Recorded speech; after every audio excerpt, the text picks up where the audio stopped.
Walmart es una de las compañías más grandes de Estados Unidos, una de las cadenas de almacenes de tiendas más voluminosas que hay en este país. Es el mayor empleador privado que hay en los Estados Unidos, según señala usted en un artículo del diario El País. Pero en las últimas horas ha tomado una determinación que es subir el salario mínimo a $9 la hora de sus empleados, es decir, 1,75 dólares más que lo normal.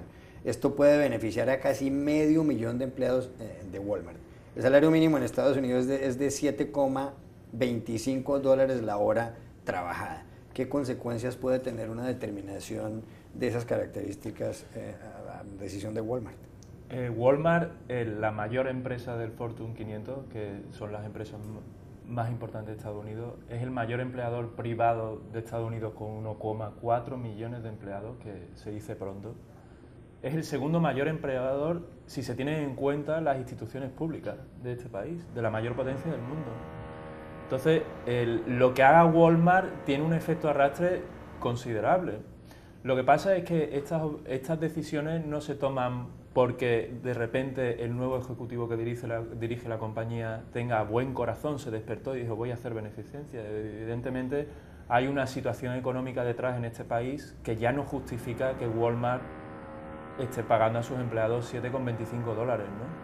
Que a lo mejor visto desde fuera de Estados Unidos parece un salario muy alto, pero para este país es difícil llegar a final de mes ganando 7,25 dólares la hora. Y eso indudablemente sienta un precedente para que otras compañías del sector servicios que tienen muy mala prensa o que tienen la imagen muy dañada por el tema de las condiciones laborales, les sigan ahora. Es que Walmart, las ventas del año pasado fueron de 485.000.650.000 dólares y las utilidades netas, el beneficio neto de 16.000 millones de dólares. Mercedes, usted escribe en Contexto, una revista por internet, artículos sobre esto del desempleo y el empleo en Estados Unidos. ¿Qué mirada le da a esta decisión de Walmart? Bueno, la cuestión de fondo en todo esto es lo desfasado que está el salario mínimo en este país y en muchos otros, pero en particular en este, donde el salario mínimo se instauró por primera vez en 1938 y a pesar de que la inflación prácticamente ha subido todos los años, el salario mínimo solo se ha subido 22 veces desde entonces, en casi 80 años. Para alcanzar simplemente ajustado a la inflación lo que era el salario mínimo en 1968, tendría que subirse a 10,69, solo para llegar a lo que se ganaba en el 68. Entonces, lo que está haciendo Walmart, bueno, es un ejemplo de cómo la clase política en este país, que está muy entregada a los lobbies conservadores, las empresas como Walmart, que para nada es tampoco la más progresista, ni mucho menos, que no quiere ni sindicatos, está empezando a cogerle el ritmo a una situación que era insostenible, donde sus propios empleados tenían que hacer colectas para pagar la cena del Día de Acción de Gracias a otros empleados a los que no les llega ni para eso.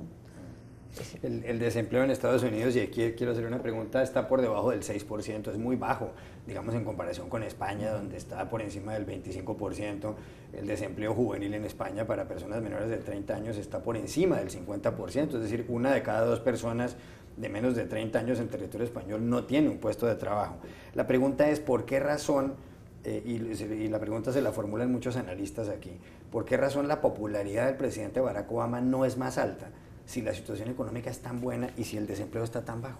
Bueno, esto se responde de dos maneras. Primero, la popularidad del presidente Obama realmente está subiendo ahora que la economía empieza a mejorar y está ya en torno al 50%, que es lo que tenía en abril del año pasado. Y mucha gente dice que si las legislativas de noviembre fueran ahora, probablemente se podrían ganar o al menos no perder tanto como perdieron. Y la otra respuesta es que el 60% o la mayor parte de los empleos que se están creando están en ese 60% más bajo de ingresos de la población. O sea, se está creando empleo, pero empleo muy mal pagado, que apenas permite a la gente malvivir. Entonces, la gente no experimenta esa recuperación económica que reflejan las macroestadísticas. Luego, en el caso de Walmart hay que tener también un detalle, ¿no? Que una empresa que no trata bien a sus empleados los pierde. Y el empleado de Walmart se puede ir a Costco, donde pagan muchísimo mejor y las condiciones. Entonces, que el mayor empleador privado se quede sin gente también es un problema para la economía y además para la empresa, ¿no? Por lo tanto, este incremento de salario no es una cosa casual, está muy medida y no se justifica en un país que en un año va a estar en una situación de pleno empleo, ¿no? Y el gran problema que lastra la economía americana en esta fase de recuperación es que los salarios están estancados. Entonces, una economía puede crecer, pero si el consumo, que representa 3/4 partes del motor de esta máquina, no va a comprar y no gasta más, pues va a ir poco más rezagado de lo que podría, va a generar menos empleo del que podría. O sea que es todo un engranaje que tiene que empezar a encajar por algún lado, ¿no? ¿Seguirán otras grandes compañías ese ejemplo de Walmart? Sí, y sobre todo también lo que hay que notar es que estas grandes compañías, precisamente como Walmart, que no quiere que se formen sindicatos dentro de su empresa, o empieza a tomar estos pasos o va a tener que enfrentarse a la organización de los trabajadores, que es lo que no quiere. Con lo cual esto también responde a una estrategia.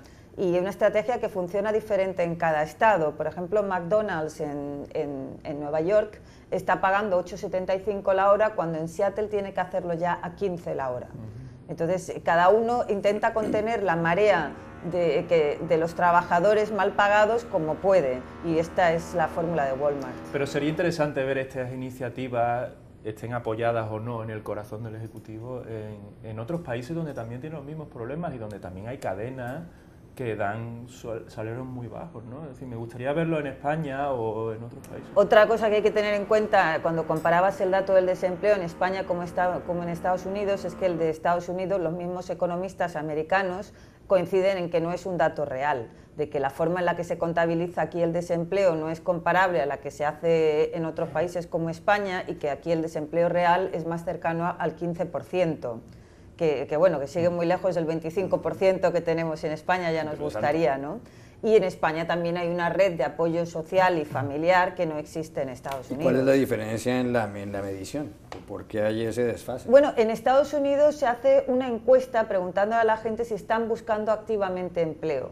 Y entonces lo que se mide es la gente que está buscando activamente empleo y para eso tienen que demostrar que han mandado su currículum la semana anterior a X número de empresas y dar los datos de esas empresas. En España simplemente se mide la gente que no tiene trabajo, lo esté buscando de forma activa y demostrable o no. Y luego hay que tener en cuenta la gente que está forzada a trabajar a tiempo parcial y que le gustaría tener un contrato a tiempo pleno y lo que dice Mercedes, ¿no? La gente que desiste de buscar trabajo y entonces se queda en casa cuidando a sus niños o estudia o simplemente... Claro, y ya no forma parte de las estadísticas. Ya sale del mercado laboral y entonces ya no aparece. Ya no cuenta como un desempleado. Pero, bueno, por ejemplo, también empresas como Walmart, ellos específicamente intentan tener empleados a tiempos parciales para no tener que pagarle seguro médico, por ejemplo, u otro tipo de beneficios. Entonces son trabajadores a tiempo parcial forzosamente, porque es lo que conviene a la empresa.